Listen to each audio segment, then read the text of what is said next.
Hey guys, welcome to Contest Prep University. I'm Joe Klemczewski, and again, as we always do in our features, I have an amazing guest, Gabrielle Fundaro, who is actually over in Madrid, Spain. So if we have any little glitches with the internet connection, please just hang in there. They'll probably iron themselves out.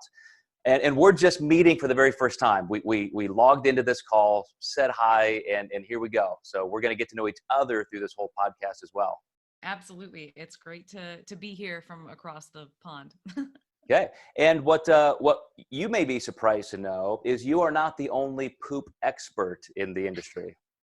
I am glad to hear that actually, because otherwise I would probably be like inundated with probably pictures of people's poop or something. Like I get enough questions about it. So I'm happy to know that there are others like me. Well, just so everybody who may not know about you yet, let me just explain that Dr. Fundaro has a PhD in human nutrition, and she has done a lot of extensive work in the gut microbiome, and that leads to a lot of different areas of gastrointestinal health. And Gabrielle, what I mean by what I said about me is my first doctorate I did, it was a combined master's doctorate. My master's was in protein utilization and kind of very bodybuilders type thing. But that really got me interested in the GI system because I was looking at all things absorption rate and so forth.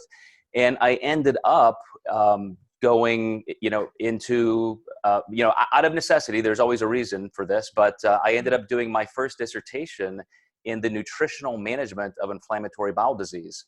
So as many bodybuilders can tell you now, because of the things I was doing and kind of the extreme things in diet, I had created a pretty substantial case of ulcerative colitis in my younger years and had to really learn how to manage that. And as I have continued now to coach for 25 years beyond that, it is amazing to me, and this is what I want to talk about today, how many people just don't understand how drastic the food we're eating can be not only disrupting the function of our GI system, but our long-term health. Mm-hmm. Absolutely. Yeah. And I think we kind of lose sight of the areas that are opportunistic for intervention and, the things that we can actually do to sort of prevent rather and get maybe a little bit sidetracked with, the supplementary maybe woo and things that are marketed to us that won't actually do much. Right, right. So let me tell you how, in my mind, I divide things, and this probably did stem much from my initial dissertation and literature review. But I really look at things from a functional perspective and then a tissue level perspective. So functional is simply the food we eat. What we consume is going to have an effect. Something that I have argued with many gastroenterologists, because a very old school perspective, something that I had to contend with when I was doing this work 25 years ago. Even gastroenterologists today will often say, well, food has nothing to do with it. It's all either an autoimmune disorder or it's a stress issue, even though the DSM has taken IBD out of the anxiety category. A lot of people still have those 50-year-old views that, well, you're just an anxious person, and that's what gives you kind of a nervous gut, which I find just to be not true. There obviously has to be some connections to the enteric neuronal complex. But at the same time, it's so often just the foods we eat. And in clients that I deal with, Gabrielle, that's what I'm often doing. I'm on the hunt. I'm looking at foods and food sources, and okay, this is a problem. This is what's giving you this massive voluminous gas issue or diarrhea or constipation. But then, of course, what we can maybe save toward the end is really talking about when you get into those inflammatory issues, and some of it can be autoimmune. And once you have a tissue level pathology, you're in a world of hurt. You definitely have to manage that, probably with some pretty good medical intervention. Absolutely. Agreed. So tell me what got you interested in this. Why the gut microbiome? Mine was actually sort of a lateral move. So I started in a lab that focused on skeletal muscle physiology and biochemistry. My initial project was actually looking at cachexia or muscle wasting associated with high fat feeding and metabolic dysregulation. So my original dissertation project was not at all focused on the gut microbiome, but there was a series of unfortunate events that led to the loss of most of my samples from that project. And in the interim, I'd started a side project looking at the potential for probiotic supplementation perhaps being protective during high fat feeding. And the way that came about was because I was really kind of harassing my PI about looking at the gut, because we were challenging our mice. We had rodent models of metabolic dysregulation. We had some transgenic mice that had a modification in the innate immune system, and we would inject them with LPS, or lipopolysaccharide, which is an endotoxin that comes from the gut.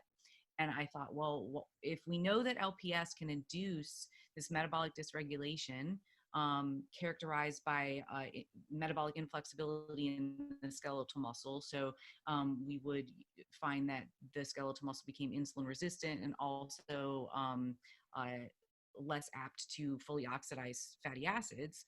I thought, well, why aren't we looking at the gut? This seems to be sort of getting down to the root cause. And a few times he said no, and then finally some funding became available, and so he said yes. And so we started this probiotics supplementation study. And so I went in every day and gavage fed mice. So I tube fed mice a probiotic slew, and we gave them high fat diets, and then was placebo controlled as well. Took that out for several months. We had a subsequent human arm as well. And that's what really started the whole, what's been now kind of a snowball effect. I didn't think that I was going to do anything with the gut microbiome after that, because this was back in 2014 when I finished. It wasn't really a big hot topic just yet. And then I went on to teach for several years. And it wasn't until I started with Renaissance periodization and started speaking on podcasts. Yeah, it is. It is definitely a. First of all, just the industry in general. You're right. They are very, very hungry for information, and when you see all of the podcasts going out there, you're obviously being involved in a lot now that you're with Renaissance and have your own coaching business. Everybody definitely wants to distill that information. But what I find, because most people are lay people, we get in our circles and we chat, we get on podcasts with Eric Helms and people like you. And it's just like sitting in, at the water cooler at a university, human performance lab. And so what the average person ends up doing is saying, well, I like him or I like her, and that sounds reasonable, so I'll just believe it. And we pick our heroes, we pick our gurus. What would you say, if we could skip through some of the methodology and what you found? What's the one thing you can say, this is how I now treat nutrition because of these findings? I think it's important that we sort of separate, although they're inextricably linked, but I think that there are sort of different, these are sort of different topics when we're talking about, gastrointestinal health and disease and what we know and the interventions that we can utilize there versus interventions that might modify the microbiota and the microbiome. So I try to be very, I think, cautious. And this is probably what makes it so that it doesn't sell so well and it's not so sexy, because a lot of people are making claims about being able to modify the gut microbiome and the microbiota. And I say, I can't make any claims about modifying that. It likely will change in response to dietary interventions, just like any ecosystem responds to changes in nutrient availability and perturbations. So I really do, like you've mentioned, I take more of a food first approach and emphasize a diverse diet that's rich in microbe accessible carbohydrates that are generally characterized as fiber, although they're not all fibers. And keep, kind of the general recommendations of limiting intake of saturated fats and total fat contribution to the diet, emphasizing intake of fatty fish several times a week. And, we don't have to eliminate refined carbohydrates from the diet, but we know that it's probably not ideal to have a diet that is completely bereft of dietary fibers, either because it's so high in refined carbohydrates or because it doesn't contain any carbohydrates at all, which is, some of the diets lately. So I guess I probably take a really super plain, boring, middle of the road approach, talking about what we can change and being very cautious about, making claims regarding things that we really can't say much about yet. You know, and I really do find that that is probably the single greatest litmus test in my mind when I'm talking to somebody who is legitimately an expert at something, is when they have that academic humility to say, hey, this is what we know, but look at all this we don't know. And so, you know, I really do have to limit, you know, what I can speak about because of those limitations. But so two things you said that made me think of that is, number one, a lot of people do want to cling to binary yes or no answers and assertions. And so there is definitely an alternative health crowd who thinks that, yes, the microbiome is something that you can change on a dime and do it permanently, and that your entire health is tied to that. You're going to live or die based on, you know, that one thing you put in your stomach. But then there's also a crowd that wants to say, hey, look, it is that important, and we may not be on that side of the coin, but, you know, let's take all the prebiotics and the probiotics and let's eat a, you know, completely macrobiotic type diet, and therefore we will have that zen of health as well.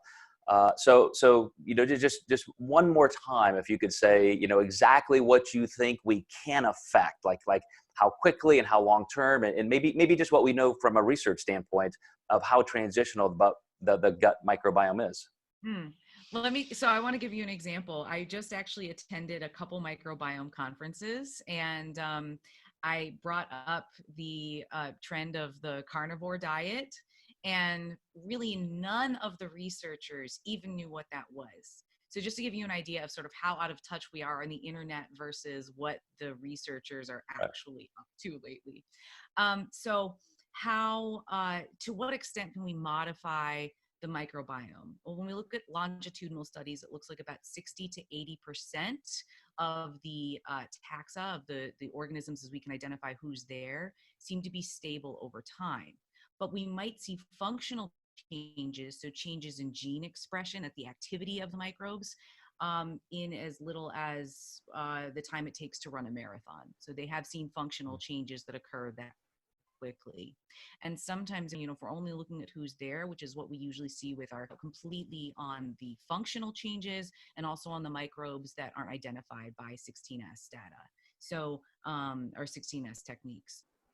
So in terms of dietary interventions, we may see changes occur in as little as 5 days. That's at the extremes of dietary intervention. So we take a person who's an omnivore and then we have them eat a completely carnivorous diet, for lack of a better term, but when it's just meat and cheese. So we see some significant changes. We also have to think in terms of, you know, we may see significant changes in maybe several species, but we have hundreds to thousands of species. So even though we might see significant change at the genus or species level, what does that really mean for, you know, the entire shape of the microbiome? You know, that's kind of open for debate.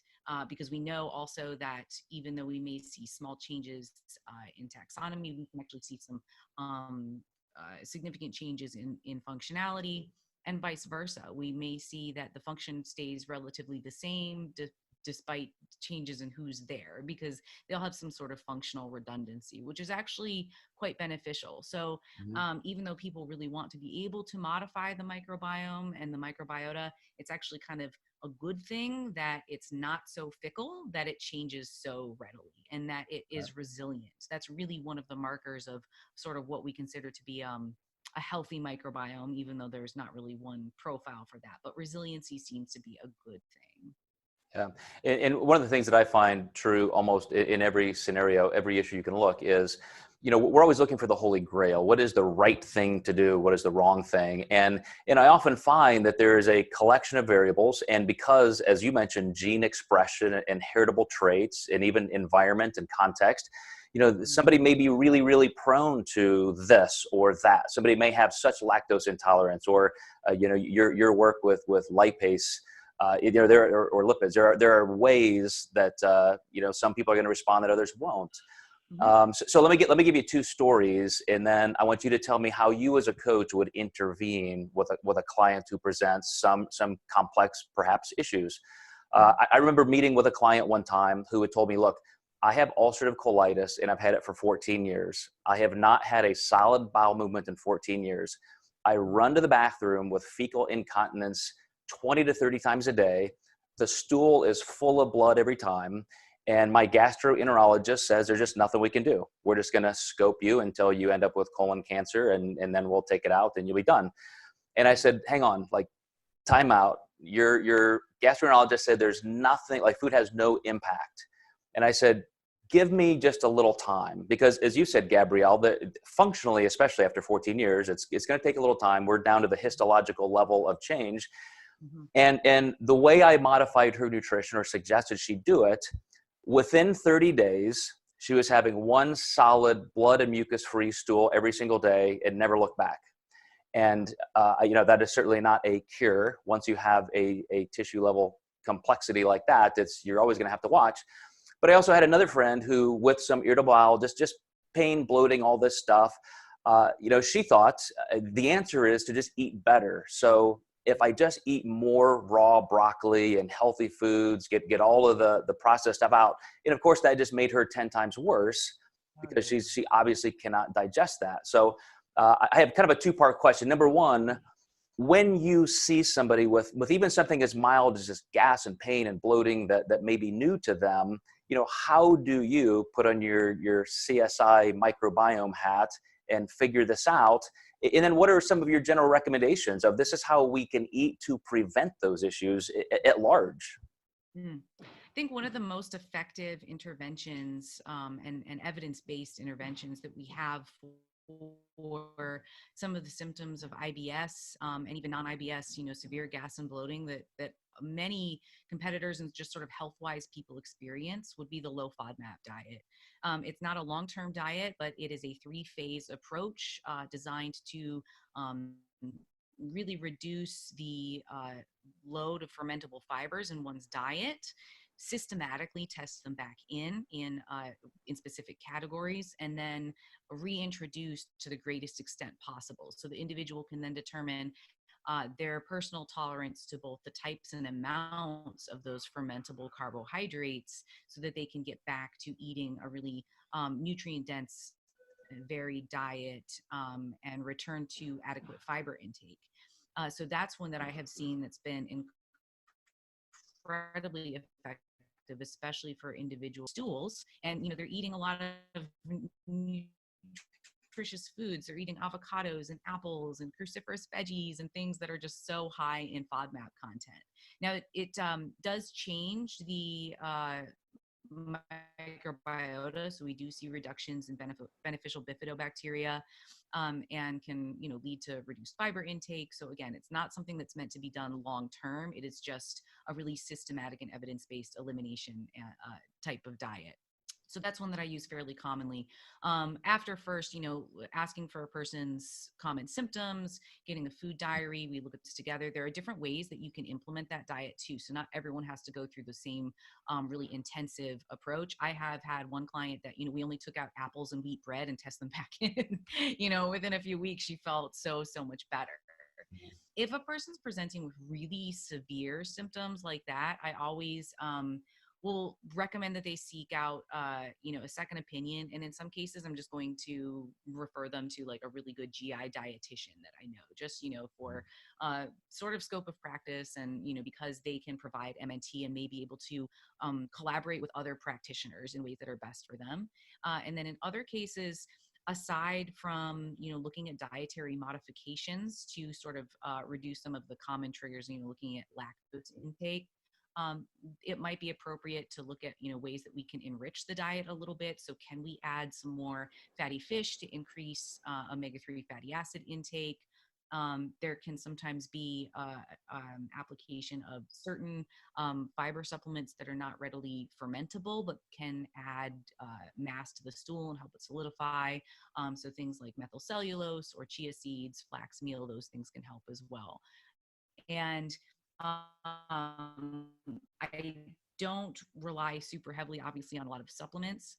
People are often curious about probiotic supplementation, and there are some justified uses for those applications. So probiotics for use with antibiotic-associated diarrhea, traveler's diarrhea, and some of the symptoms of IBS. But for the most part, supplementation just doesn't really seem to be as effective as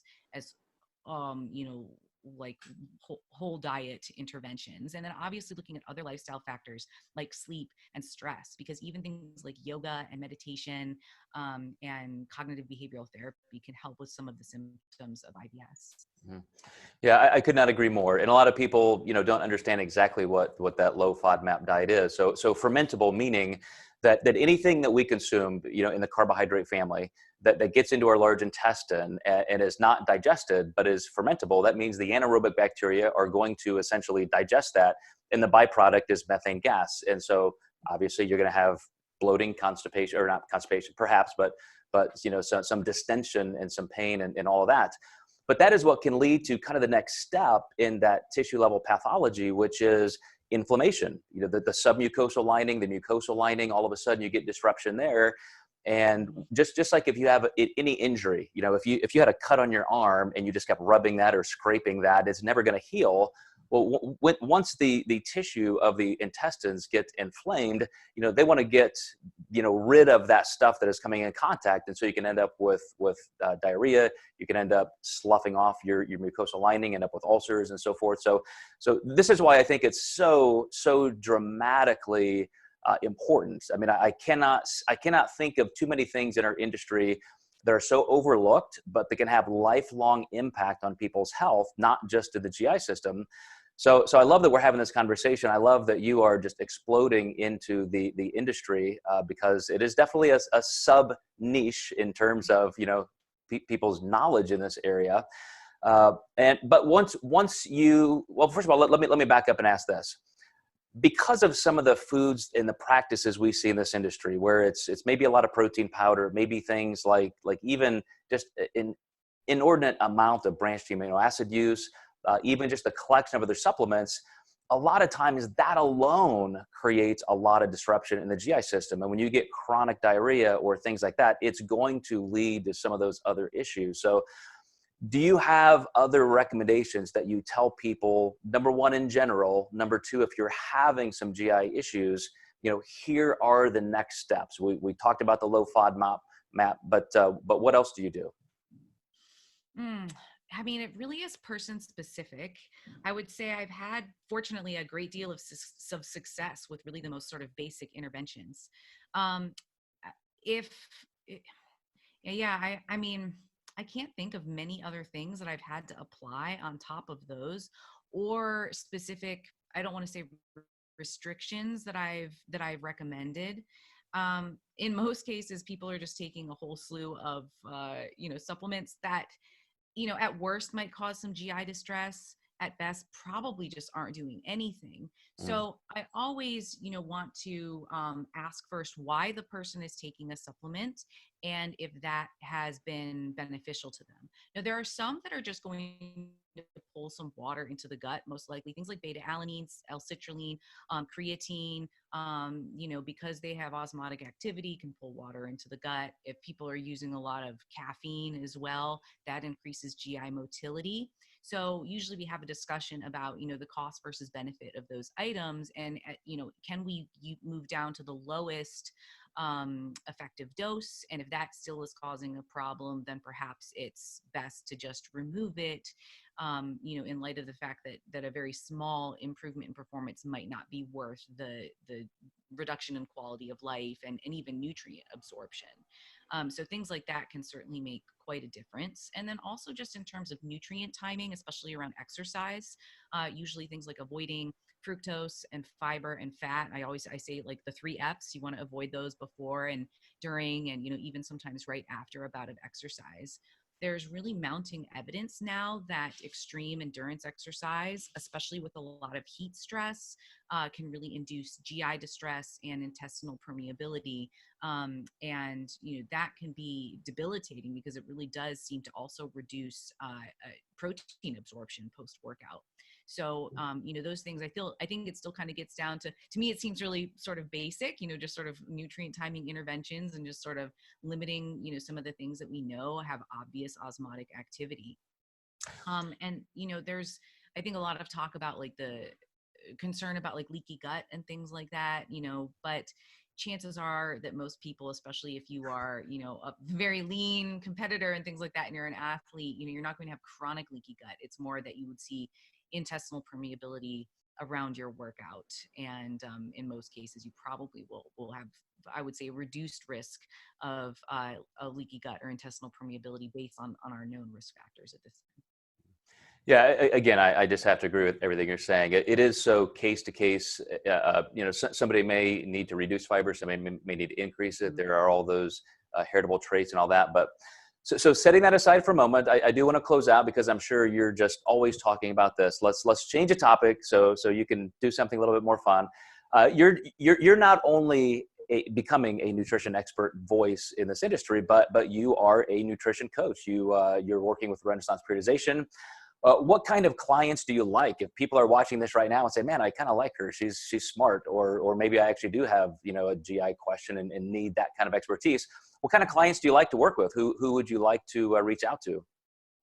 You know, I think that the clients that have been finding me lately in this sort of self-selecting niche have been a group of individuals who quite often experience concurrent GI distress with a great deal of food anxiety, and they want to both work on their relationship with food and their anxieties about food, their thoughts and their feelings about their eating behaviors, as well as, you know, just the more practical approach of how can I just feel better physically after my meal. And I think that's one of the big things, is that I like to work with people who want to feel better mentally, physically, and emotionally after a meal, and that are willing to have sometimes difficult and emotional and cathartic conversations about their past, present, and future relationship with their food. And certainly we have plenty of opportunity to institute some of those practical approaches as well. But I just can't overstate, you know, the power of being able to use things like motivational interviewing techniques to really evoke change in folks, and they grow in so many ways and just experience, you know, a huge improvement in their quality of life because they're able to think about food less and enjoy it more and spend more time out in life and less in the bathroom. And I think that's really what it's all about. And that is so good to hear, because obviously there is an entire cadre of coaches out there who just don't have this information. They don't have these skills. They're just kind of giving out templates to everybody. So to know that you're there, and to know that you're a coach who's really going to listen to people and understand them and want to help them on all levels of their health as well as performance, just couldn't be happier. Couldn't be happier to have finally met you here. I know we're going to have some more interaction in the future. But you are busy over there in Spain, educating the world, and I hope you stay safe. Obviously, a lot of travel concerns. Yeah. But we're going to have all of your information in the show notes, but just audibly, one quick line about where people can reach you if they want to contact you quickly. Absolutely. Vitamin PhD on Instagram and Facebook. VitaminPhDnutrition.com is my website, and VitaminPhDnutrition@gmail.com is my email. Awesome. Dr. Gabrielle Fundaro, thanks so much. I look forward to more conversations in the future. And for you guys watching and listening, thanks again. We'll see you next time in Contest Prep University.